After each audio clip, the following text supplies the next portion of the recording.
اللہ الرحمن الرحیم نحمدہ ونصلی علی رسولہ الکریم اما بعد۔ کھانے میں برکت کے تعلق سے دو باتیں عرض کی تھیں۔ ایک بات یہ کہ کھانا کھانے سے پہلے ہاتھ دھلنے کا اہتمام کرنا۔ ہاتھوں کے دھلنے میں صرف چٹکی تک دھل لینا یا ایک ہاتھ دھل لینا نہیں، بلکہ دونوں ہاتھوں کا پورا دھلنا گھٹوں تک۔ اور دھلنے میں یہ نیت ہو جائے کہ یہ نبی کریم صلی اللہ علیہ وسلم کی سنت ہے۔ اس کی برکت یہ ہوگی کہ اگر اس نیت سے ہاتھوں کو دھلا ہے تو پھر انشاءاللہ گھر میں فاقہ نہیں ہوگا۔ یہ گویا اس سنت پر عمل کرنے کا ایک فائدہ یہ ہے۔ دوسری چیز بتائی گئی تھی کھانا کھانے سے پہلے دعا کا پڑھنا۔ دعا پڑھنے سے شیطان کی شرکت سے حفاظت ہو جاتی ہے، اور دوسرے یہ کہ وہ کھانا باعث برکت بن جاتا ہے سب کے لیے۔ برکت میں ایک تو یہ ہے تھوڑا ہو اور سب کے لیے کافی ہو جائے، کبھی ایسا بھی ہو جاتا ہے، اور کبھی ایسا بھی ہوتا ہے برکت میں کہ کھانا گویا سب آسودہ ہو کے کھا لیا اور بچ بھی گیا۔ یہ برکت کی شکلیں ہو جاتی اس میں۔ اسی کے ساتھ میں دو چیزوں کا اور بھی خیال رکھنا، یہ کھانے کی برکات کے تعلق سے ہے، کیونکہ عام طور پر لوگ پوچھتے رہتے ہیں کہ بڑی بے برکتی ہو رہی ہے اور اتنا سارا سب کماتے رہتے ہیں اور کھانے میں تنگی آتی رہتی ہے۔ تو اسی سلسلے میں وہ دو باتیں عرض کی تھی، آج دو باتیں اور عرض کی جا رہی ہیں۔ تیسری بات یہ ہے کہ کھانا کھا لینے کے بعد انگلیوں میں جو کھانے کے ذرات لگے رہ جاتے ہیں ان کو بغیر چاٹے ہوئے صاف کیے ہوئے اس کو دھلنا نہیں چاہیے۔ حضرت نبی کریم صلی اللہ علیہ وسلم نے اس کے لیے دو عمل ارشاد فرمایا یا تو خود انگلیوں کو چاٹو یا دوسرے کو چٹوا دو۔ دوسرے کو چٹوانے میں اب یہ جیسے بزرگوں کے یہاں اللہ والوں کیا ہوتا ہے، آدمی جاتا ہے سوچتا ہے کچھ جھوٹا ان کا مل جائے تو انگلی چاٹ لے، ان کی ایک ہے ثبوت اس کے اندر مل رہا ہے اس میں، یا کسی اور سے کہہ دے۔ بہرحال وہ کھانے کے جو اجزاء انگلیوں میں رہ گئے ہیں ہمارے، اس میں اس کو یوں ہی یعنی دھل کر کے اس کو بہا دینا، یہ کر دینا، ایک تو رزق کی توہین ہو رہی اس میں، چاہے وہ تھوڑا ہی سا ہو، بہرحال وہ رزق کی توہین میں آ رہا۔ دوسری چیز اس میں یہ ہو رہی ہے کہ جو اجزاء لگے ہوئے ہیں ہو سکتا ہے اسی میں برکت اللہ نے رکھی ہوئی ہو، اور ہم نے اس کو دھل دیا تو برکت تو چلے گی گھر سے، اب کیا رہ گیا اس کے اندر آدمی کو۔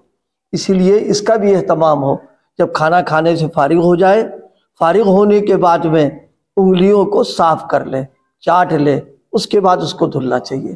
یہ آج عام طور پر ہوتا جا رہا ہے کہ وہ ٹیشو پیپر وغیرہ میں ہاتھ دھل دیا، ہاتھ کو صاف کر دیا، کبھی کچھ کیے بغیر جا کر کے وہ ہاتھ کو دھل دیا، یہ نہیں چاہیے۔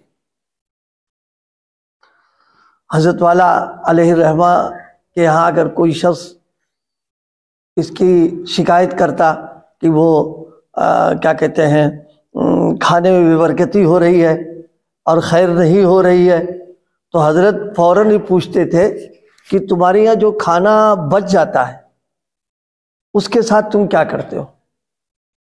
تو دیکھا جائے تو عام طور پر جو بچا ہوا کھانا، چاہے وہ ڈونگے کا ہو، چاہے وہ ہانڈی کا ہو، چاہے پلیٹ پیالے میں بچ جائے، عمومی مزاج لوگوں کا یہ ہے کہ اس کو پھر پانی با کے نالی کی نظر کر دیتے ہیں اٹھا کر کے، عام طور پر یہ ہوتا ہے۔ یا یہ کہ کسی کو توفیق مل بھی گئی تو اس کو ایسی جگہ ڈال دیتے ہیں جو جگہ بعض اوقات گندی ہوتی ہے، نامناسب جگہ ہوتی ہے، اس کو اس جگہ ڈال دیا جاتا ہے۔ یہ دونوں چیزیں حضرت فرمایا کرتے تھے، یہ بے برکتی کا یہ ذریعہ بنا کرتی ہے۔ اسی لیے حدیث پاک میں ایک خاص موقع پر آپ نے ارشاد فرمایا، کھانے ہی کے تعلق چوتھی چیز جو میں عرض کرنا چاہ رہا تھا، کھانا کھانے کے بعد میں پیالہ اور پلیٹ کو صاف کر لینا، یہ ایک اہم چیز ہے۔ یہ ہوتا یہ ہے کہ ہم لوگ دسترخوان پر اچھی غذا دیکھ کر کے وہ کہتے ہیں وہ اندر سے کھانے کی وہ ڈھیر نکال دیا اٹھا کر کے، بعض کئی ڈونگے آگے سب نکال کے رکھ دیا اٹھا کر کے، اب کھایا نہیں جا رہا اس کو، اب کیا کرنا؟ اب ظاہر ہے ہم اتنی بڑی شخصیت تو ہماری ہے نہیں وہ جھوٹا کوئی کھا لے گا، تو اسی لیے کہا گیا کہ تھوڑا تھوڑا نکالو، جتنی وہ ہے تھوڑا سا نکال لو۔ دیکھیے کبھی ایسا بھی ہوا، تجربہ سب کو ہوتا رہتا ہے، ایک چیز ڈونگے میں رکھی ہے، دیکھنے میں بڑی اچھی معلوم ہو رہی ہے اور ہم نے اس کو نکال لیا، ہمارے مزاج کے مطابق ہے ہی نہیں، اب ہے ہی نہیں، اب کھانے کرکرا پر زبردستی لوگوں کی مروت میں یا تو کھا رہے ہیں یا اس کو، بعض اوقات ایسا بھی لوگ کر دیتے ہیں جو انتہائی درجے کی نامناسب حرکت ہے یہ کہ وہ نیچے ڈال دیا اٹھا کر کے، بالکل نہیں کرنا چاہیے۔ یہ تو گویا دینے والے کے سامنے اس کی دی ہوئی چیز کی ہم بے احترامی کر رہے ہیں، یہ بالکل غیر مناسب چیز ہے۔ اس لیے حکم ہے جتنی ضرورت ہو اس سے کم نکال لو، کھا لو پھر نکال لو، پھر نکال لو، بار بار نکالنے میں تو کوئی حرج کی بات نہیں، اور نکال لیا آپ نے، کھا نہیں پا رہے وہ، سوائے اس کو پھینکا جائے اور کیا ہو جائے گا اس میں۔ تو فرمایا پیالہ پلیٹ کو صاف کر لینا برکت کے سلسلے میں یہ اہم چیز ہے۔ جس پیالے میں پلیٹ میں کھانے کے اجزاء لگے رہتے ہیں، اگر اس کو صاف کر لیا جائے تو وہ پیالہ پلیٹ دعا دیتا ہے، اور دعا دیتا ہے اللہ تم کو جہنم سے آزاد کرے جیسے تو نے مجھ کو شیطان سے آزاد کر دیا۔ اعتقک اللہ من النار کما اعتقتنی من الشیطان، یہ روایت کے الفاظ ہیں۔ علامہ شامی نے اس کو ذکر کیا ہے کہ وہ گویا اس کا مطلب یہ نکلا کہ جو اجزاء ہماری ضرورت سے بچ گئے، چاہے پیالے میں، ڈونگے میں، پلیٹ میں، کسی چیز میں ہو، تو وہ اب یا تو شیطان کی نظر یا اس کو قاعدے سے ہم اس کو استعمال کر لیں۔ تو اس بنیاد پر برکت کے سلسلے میں یہ اہم چیز ہے، پیالے پلیٹ کو صاف کرنا، انگلی کو چاٹنا۔ انشاءاللہ یہ چار عمل جو ہیں یہ ایسے ہیں جو رزق کے اکرام کے اندر گویا بنیادی ہے، اور اس سے اللہ تعالیٰ برکتیں عطا فرماتا ہے۔ انگلی کو چاٹنا، اور چاٹنے کے بعد پیالہ پلیٹ کو صاف کر لینا، چاٹ لینا، اس کے بعد چاہے دھلے چاہے کچھ کریں۔ حضرت فرماتے تو کوئی پوچھتا تو میں تو وہ عام تو وہ لوگ کہہ دیتے کہ حضرت وہ تالی میں ڈال دے۔ فرمایا بھائی کھانے میں جتنی چیزیں ہماری آئی ہیں، ایک تو وہ اللہ کا عطیہ ہے، وہ ہماری کمائی بالکل نہیں ہے۔ عطیے کے کس جز میں برکت رکھی ہے تو وہ جانتے ہیں، ہم تو نہیں جانتے۔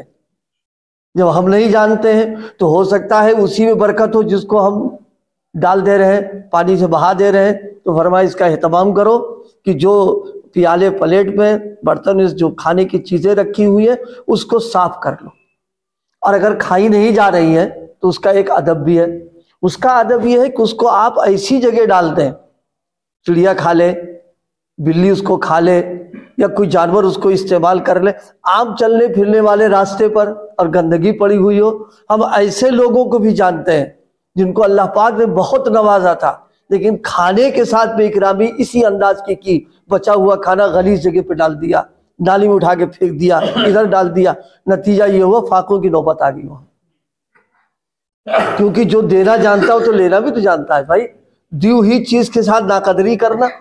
اسی لیے تو فرمایا گیا کھانا کھاؤ چونکہ ہم تمہیں دیکھ رہے ہیں، محتاج بن کر کے کھاؤ میرے سامنے، یعنی جیسے محتاج کھانا کھاتا ہے اس طرح سے ایسی حیت بنانا اور ایسی طرح بیٹھنا جس سے بڑائی، کبر، غرور ٹپک رہا ہو، اللہ کو ناگوار ہوتا ہے۔ جیسے چار زانو بیٹھ گئے، ٹیک لگا کر کے بیٹھ گئے، یا اس طرح بیٹھے ہوئے ہیں سار، اس کو منع کیا گیا۔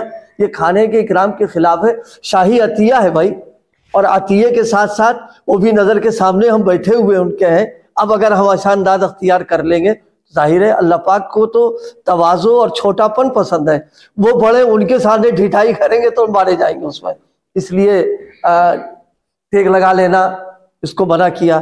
چار زانو مجبوری میں اجازت دی ہے، یعنی بیٹھ نہیں پاتا ہے، گھٹنوں میں تکلیف ہے، اس کی تو گنجائش الگ ہے، لیکن یہ عام طور پر ایسے ہی بیٹھ جانا یہ نہیں۔ فرمایا کھانے کا اکرام یہ تواضع ہے، تو تواضع میں جیسے نماز میں اتحیات میں دو زانو ہو کے بیٹھتے ہیں، اس طرح بیٹھ جائیں، ایک پیر کو بچھا لے، ایک پیر کو کھڑا کر لے، اس انداز کے اوپر بیٹھ جائیں. تو بہرحال تواضع کی حیت ہونا چاہیے. بڑائی کی نظر یہ اللہ کو کی حیت اللہ کو ناپسند ہوتی اس میں. تو یہ اس وقت نے 2 باتیں عرض کی ہیں کھانے کے آداب کے تعلق سے. ایک تو 4 باتیں ہو گئیں. ایک تو ہاتھوں کا دھلنا شروع میں، نیت وہی ہو، رسول پاک کی سنت ہے یہ. چاہے وہ غسل کر کے آ رہا ہو، چاہے وہ وضو کر کے آ رہا ہو، لیکن ہاتھ مستقل ایک سنت ہے، لہذا اس کو مجھ سے دھلنا چاہیے اس پر. اور دونوں ہاتھوں کو پورا دھلنا چاہیے. دیکھا بعض اوقات ایک ہاتھ دھل دیا بیٹھ گیا کر کے، کئی بعض لوگ اتنی چٹکی دھلی وہ بیٹھ گیا. نہیں، دونوں ہاتھوں کو دھلنا ہے، گٹوں تک دھلنا ہے، اسی طرح اس کو کھانا ہے. حضرت والا نے یہاں ایک بہت نکتے کی بات بیان کی ہے، بہت بھی ہو گیا. فرمائے دیکھو کھانے کے آداب میں سے بعض آداب ایسے ہیں کہ ان کی اہمیت مشائخ اور علماء کے ادب سے زیادہ ہے. یہاں وہ یہ کہ بڑے سے بڑا کوئی شیخ ہو اور عالم ہے اور اللہ والا ہے، وہ اس سے ملاقات کرنے کے لیے ہاتھوں کے دھلنے کا حکم نہیں ہے. میری بات سمجھ میں آ گئی؟ بغیر ہاتھ دھلے دھوا جائے گا. لیکن یہ حکم الحاکمین کا عطیہ ہے، لہذا اس سے ملاقات کے لیے پہلے ہاتھ دھلو اور اس کے بعد پھر استعمال کرو. فرمائے اس ادب میں یہ بڑھا ہوا ہے مشائخ کے آداب سے. ان کا اکرام بنیے گا، لیکن اس اکرام میں وہ اس کے مقابل پر نہیں ہے وہ. تو اس لیے کھانے کے سلسلے میں 4 باتوں کا اہتمام، ہاتھوں کو دھل کے، دعا پڑھ کر کے، اور تیسری چیز یہ انگلی وغیرہ اس کو چاٹنا اور پلیٹ پیالے کو صاف کر لینا. یہ گویا کھانے کے آداب میں سے ہے. ہم اس کی رعایت کریں گے انشاءاللہ، اس کی برکات ہم کو ملیں گی. اللہ پاک عمل کی تو برکت ہرگز مطلب نہیں ہے کہ وہ دگنا تگنا ہو جائے. نہیں، برکت کا ایک مطلب یہ بھی ہے کہ ہماری ضرورت اس سے پوری ہو گئی. اور بعض اوقات تھوڑی ہوگی تو بھی سب کے لیے کافی ہو جائے گا. اور یہ بھی برکت کی